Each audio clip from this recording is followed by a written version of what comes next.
Assalamualaikum dan salam sejahtera. Seterusnya kita bincangkan tajuk perwarisan, tajuk yang agak sedikit tricky, tapi tidaklah susah sebab kita kena fahamkan konsep dan dia ada matematik sedikit. Ada peratus dan kebarang kalian. Cuma kita kena fahamkan petikan ataupun arahan soalan.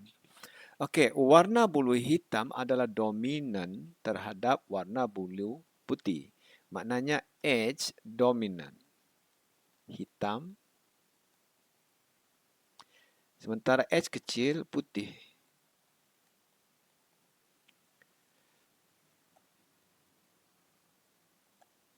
Fahamkan itu dulu.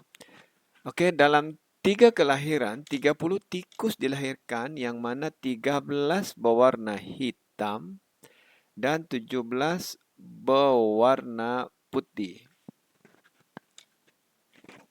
Okey, 30 ekor, 13 hitam, 13 putih.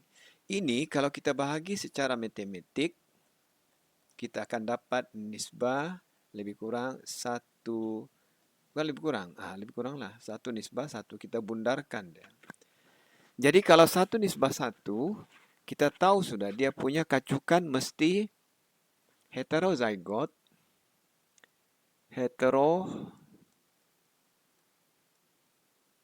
kacuk dengan homo resesif. Ini ada rumusnya nih. Kalau hetero jumpa hetero, nisbahnya 3 nisbah 1. Kalau hetero jumpa homo, dia jadi 1 nisbah 1. Kalau homo dominan jumpa homo resesif, dia akan anaknya 100% hitam kalau kes tikus nih. Kalau tidak paham, cikgu tunjuklah ini hetero. Contoh ini hetero. Kan? Dikacuk dengan homo resesif. Jadi ini kita tahu gametnya ada 2, E besar, E kecil. Ini ada satu jenis saja, E kecil. Jadi kombinasi anaknya ada 2 saja. E besar, E kecil, dominan cirinya. E kecil, resesif cirinya.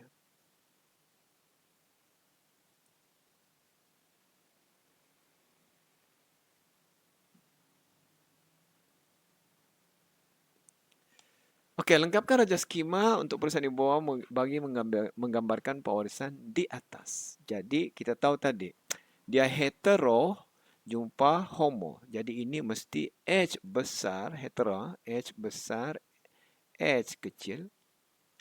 Ini sudah tentulah putih kan, dia mesti H kecil, H kecil. Jadi, gamet ini satu jenis saja.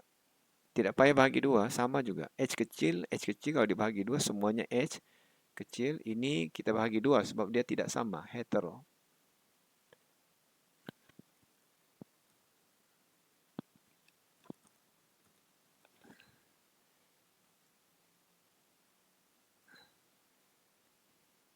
H besar, H kecil. Oke, nanti genotip anak. Oke, ini jumpa ini.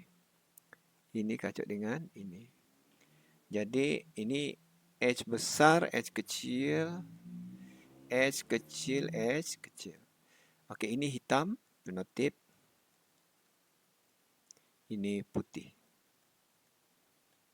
Jadi ngamlah kita tahu dia punya nisbah 1 hitam, 1 putih, 50-50. Jadi betul lah kita punya pernyataan di atas tadi. 13, 17 ini kalau dibahagi 1 nisbah 1.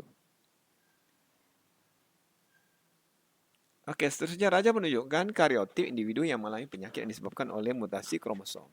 Jadi kita kenal pasti di mana kromosom ganjil. Oke, ini ganjil 3, sepatutnya 2 saja. Dan ini yang ganjil, sepatutnya 2, tapi ini 3. Jadi kita tahu ini mesti sindrom Down. Dan ini Klinefelter.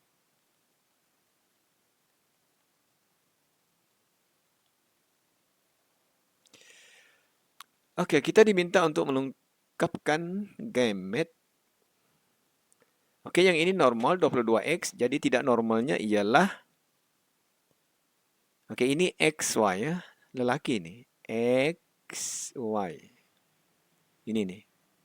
Ini kan kromosom jantina XY.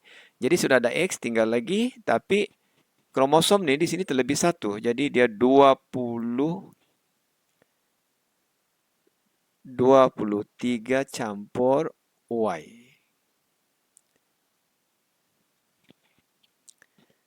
Jadi 22 campur 23, 45. 45 campur 1, 46 campur 47. Sindrom Down. Oke, ini diberi yang normalnya ialah 22 campur Y. Jadi tak normalnya sebab dia punya autosom. Ini kita panggil autosom nih. Ini autosom. Bukan kromosom jantina. Jadi tetap autosomnya normal maka 22 campur. Apalagi yang kurang? Y sudah ada jadi 22 campur XX. Ini kan XXY. XXY. Lelaki yang ada ciri perempuan. Terangkan bagaimanakah ketidaknormalan individu Y berlaku. Individu Y berlaku. X. Jadi kita tahu yang ganjil ialah ini. Ini yang mengalami mutasi ini. Jadi maknanya dia ini dapat daripada ibu dan bapa. Maknanya dia mendapat kromosom gamet, tidak payah sebut sperma atau ovuma, yang mengalami mutasi, yang gagal berpisah, dan berlebih satu kromosom. Sepatutnya kan 22 campur X saja, tapi dia 22 campur XX. Dia begitu. Ketidaknormalan itu disebabkan oleh mutasi, yaitu ini gagal dibahagi dua, gagal berpisah, dan dia dapat daripada ibu dan bapa. Kita tidak tahulah sama ada daripada ibu ataupun daripada bapa.